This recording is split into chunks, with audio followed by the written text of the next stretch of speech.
Staten Island. It was like, it's basically like growing up everywhere else, but you know, us being like so far apart from the rest of the boroughs, it was like we had our own culture, you know what I'm saying? They still had the drugs, the crime, and everything out there. It's the same thing everywhere, you know what I mean? It's just a different place, you know? Basically, you know, I got in the hustling. I finished school, I did all that, you know what I mean? But, you know, sometimes you become a product of your environment.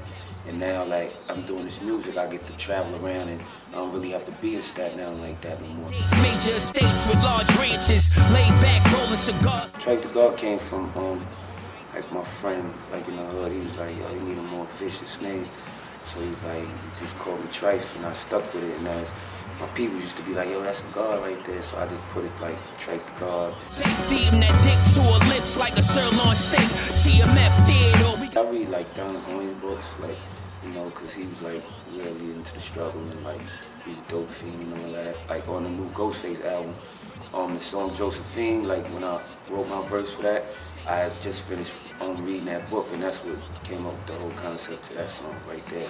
And then the beat, High Tech had the beat or whatever, and it just, everything just coincided with what I was saying with the hook and everything, so that's how that came. So it's like inspiration comes from a whole lot of things, like, you know what I'm saying, you might watch a movie or something, or your own life experiences, like, you know what I'm saying, because you ain't just got to talk about killing and, you know what I'm saying, because it's hip-hop, and hip-hop is universal, so, you know what I mean, there's a million topics to talk about.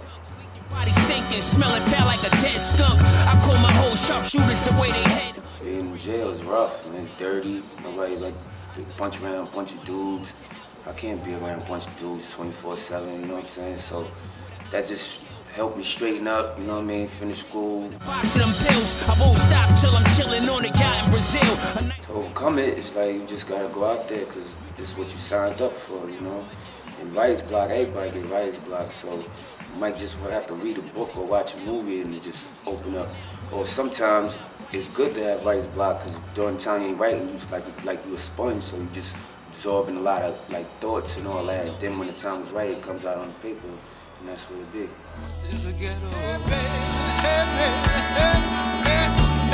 People I put around me is like my friends that I grew up with. Like I don't really consider them friends because, you know what I mean, when you be with somebody so long, you know what I'm saying, it's like your family. You got to shoot robberies, assaults, and homicides. Voices echo off the building. I got to know because me and Ghost live in the same, we came from the same projects. Stapleton projects, you know, he lived in one building, I lived in the next building, and I was his brother, his little brother was like my best friend or whatever. So he was like, this probably like I was young, like probably just getting in high school, and his brother was like, yo, Ghost, tell him, man, you got some joints, yo, I'm telling you. So then one day I was in the park, Ghost, everybody, and he just had me spitting to him. I spit like a few rhymes to him and all that. You know what I mean? He was like, yo, the time I'll come back, come scoop you up when the time is right.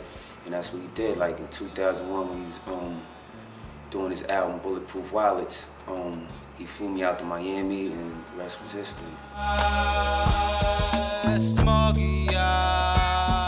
Seeing them brothers like in your community and all that, and if they could make it, you feel like you could make it, you know what I'm saying? So that helped me right there. And the styles, you know, it was 9 members, you know what I mean? Studied their music real good.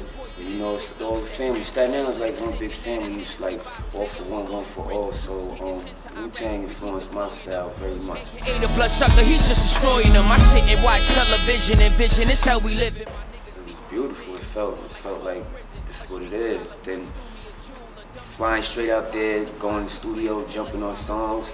That's the first thing I did. Like I ain't never really been on like exposed like that. My debut. That was like my debut right there. So it was crazy. Then after that, we finished up that album. Then we went right on tour. So around that time, it was just going real fast, and it was like I was just real happy, excited. You know what I'm saying? Looking at the sky. Right now, I'm recording my album right now. It's titled Better Late Than Never, and I named it that because a lot of people be asking, oh, when your album coming out, when your album coming out? It's like, man, better late than never, like, you know what I'm saying? So, man, when it's time for it to drop, y'all definitely gonna know about it, but it's called Better Late Than Never. I'm working on it right now. I got a few producers, a lot of underground producers, like, you know what I'm saying? Ghost is gonna be on it, of course. And my people is TMF. That's like my group that my boys I grew up with. You know what I mean? No Smells, and Crime Life. So we got that coming up in September. We're going on tour with Gym Class Heroes for like, we're gonna be out there for like 2 months. So I'm just recording as much material as I could between now and then I'm gonna put it together and drop it, release to the world. Before that, I got my man J Love, you know what I'm saying? He's the DJ for Theodore Unit, and he's putting together a mixtape series for me. It's called New York's Backbone. So that's basically what I'm working on right now. Sinister grins, you know what I'm saying? So when you come through me, it's gonna have like a real soulful sound, like, you know, you might have your little party songs, and then you have your songs dealing with life, and just your freestyle songs, and it's gonna be a good album. 5 mil long as I die happily. Big gates, major estates with large ranches. My style is like laid back, you know what I'm saying? I'm a good listener, you know what I'm saying? Good listener, make a good learner. So it might be like 20 people in the room, and so I'll just be the quiet one observing everything, and you know what I mean? And other people would probably take notice of that. We got the world on shape, blow out your candles, and we put the swirl on.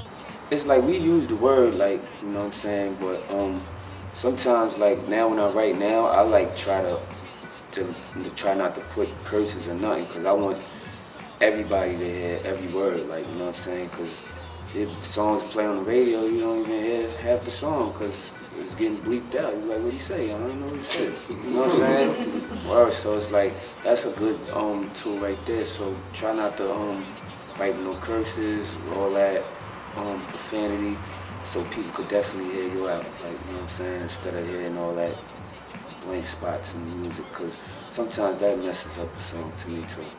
Mention my red dunks, leave your body stinking, smelling. Ultimately, I'm just wanting to be heard, like, because my sound, like, my voice is very distinct, so when you hear my voice, you automatically get captured by the voice, so I just bring what God, you know what I'm saying, allows me to do, so I just be myself, basically. Box them pills, I won't stop till I'm chilling on a yacht in Brazil. A nice mansion. The best strategy is just perfect your craft. You know what I'm saying? Get out there and get heard, let the people hear it. If it's hot, don't try to hold on to it. You know what I'm saying? Because the rap game is changing every day. You know what I'm saying? So what was hot today might won't be hot, like, you know what I mean, a year from now. So, or it's vice versa. Sometimes you might have a song that's in the stash, you know what I mean, wasn't ready for that time, so that's why you'll hold it back, and then when the time is right, that's when you let it go. So just perfect your craft, you know what I'm saying, and have your business correct.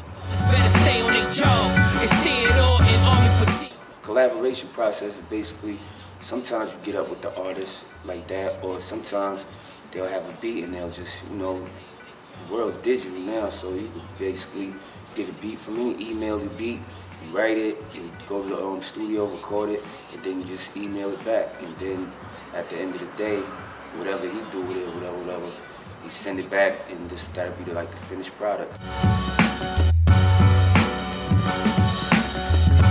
It feels good, because that means like you touched that one person, and they really dug your music, and that's why after shows, I'll be out there, I'll sign as many autographs I can, you know what I'm saying?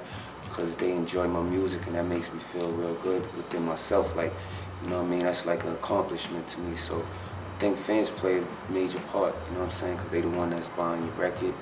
And even when you perform out, if there's only like 10 people in there, once you get on the stage, it's just like that energy comes over, and you try to put on the best show each and every time.